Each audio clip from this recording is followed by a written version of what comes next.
name's Penny Pearson. I was born in Montreal. Yeah, I'd gone to see the doctor because what happened was I had gone for tests because I had found a lump on my own.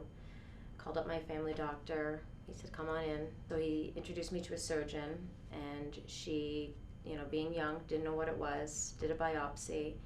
She's like, I know what it is, so I'm just going to remove it anyway. 3 weeks later, I went by myself to the doctor's appointment thinking it was nothing, and I think I froze and immediately started crying. I remember she gave me pamphlets to take home to my husband at the time, and I remember going home and he was sleeping, and I just went on the computer, and I couldn't even know how to tell him. And all I could do is, when he got up and asked me how my point was, I just show him the book that said breast cancer, and he himself, we just both started crying, and we lived with his parents. So we went down for dinner, and we didn't want to say anything at first, and as we're eating, we both just started crying, and his family's just freaked out of what's going on. The moment kept coming up, and all these people that I have to tell, and how do you tell people, and how are they going to react? Yeah. For many of my friends, very few of them I told.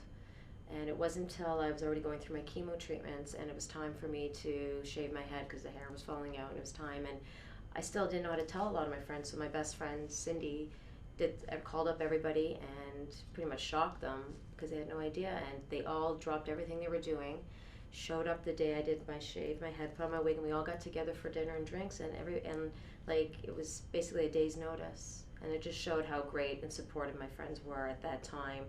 And I've learned from that because I've learned not to be ashamed of it. I've learned not to hide the fact that I have breast cancer, not because you don't want the sympathy from people. It has nothing to do with that. And it took a lot for me to learn that because people want to know and they want to give you support. I didn't want people to think that even talking about it, I didn't want it to be like, oh, here we go, and she's talking about this. It's almost like you want the sympathy, at the same time you don't want it. So none of my other friends know what I'm going through and, have never had cancer. So to sit there and have a conversation with them, they really can't, understand, but at the same time I had to learn that they wanted to understand. And that took me a while to appreciate that and understand that it was nothing to do with me being ashamed of bringing it up, or if there was a moment that had to be in a conversation and it reflected to me my experience. Sometimes I would hold back talking about it because I didn't want them to be like, oh, here we go again, her talking about it, because that's how I felt that's what my impact was. But it was the total opposite. My husband, I guess, was so used to me being the person that would just do everything. I would take care of any bills kind of thing.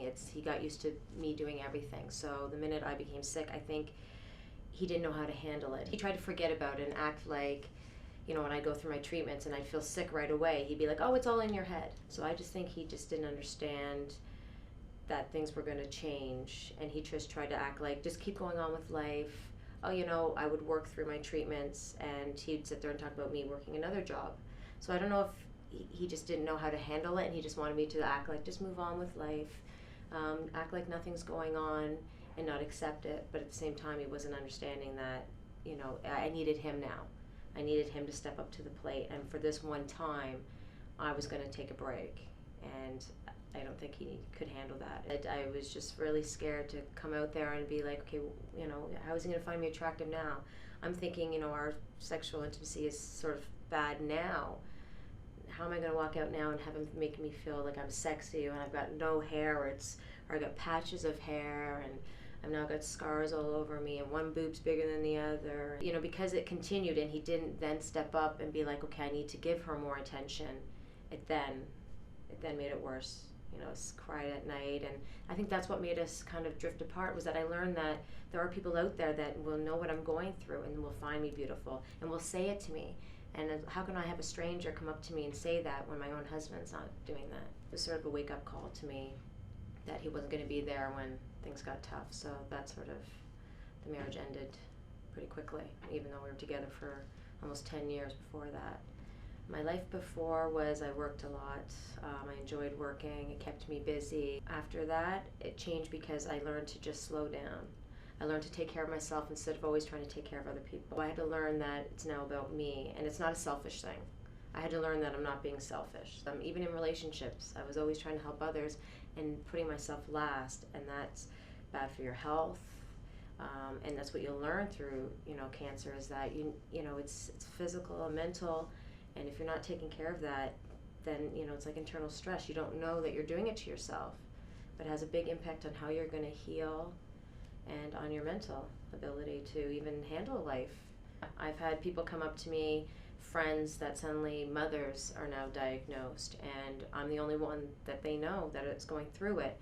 So they want to know themselves what to expect, and to tell their mother what to expect for chemo, for radiation, how are they going to feel, how are you, what happens, because it is for them. Like, I didn't have that. I didn't have someone to go to warn me of what's going to happen, how I'm going to feel after treatment, and where to go when you've lost your hair, and places to get wigs. So it's been great to be able to do that, and that people will come to me for that. Like, I've actually enjoy giving back. The big message that I do tell to women when I do talk with them, it's a big mental thing. You have to be very strong about it, and with yourself. If you let it get you, you're just going to go downhill. I just try to tell people, no matter what, just always be positive. Like, I've been positive through it, and that's why a lot of people have no idea that I've gone through it. It's because it's how you perceive and how you handle things and how you take the fact that you've got cancer. So I see my future going upward. I've been told now that everything's good. My test results are great. I told my doctor, file my file away. I don't want to ever see you guys again. No more tests, no more mammograms. So I look forward. You can't always just focus on that you have the cancer. You have to look forward to, what has it taught you, and you learn a lot from it. You learn to really appreciate little things. I lost my father just about a month before I found my lump. So something like that, a lot happened to me in that short period of time, and it was such a huge wake up. It was to really appreciate things, and friends and family that have just been so supportive, and that's what's so important to me now is that I have that support. And it's not that I have cancer, it's that I have a life, and I'm living it, and I'm learning to live it a lot better, and again, for me, and what's going to make me happy. Getting cancer was probably the best thing that's happened to me.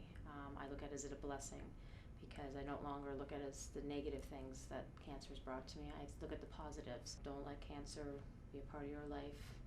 Just keep living and just deal with it, and you'll get stronger. Keep the upbeat spirit, and you'll get past it. I'm a thriver.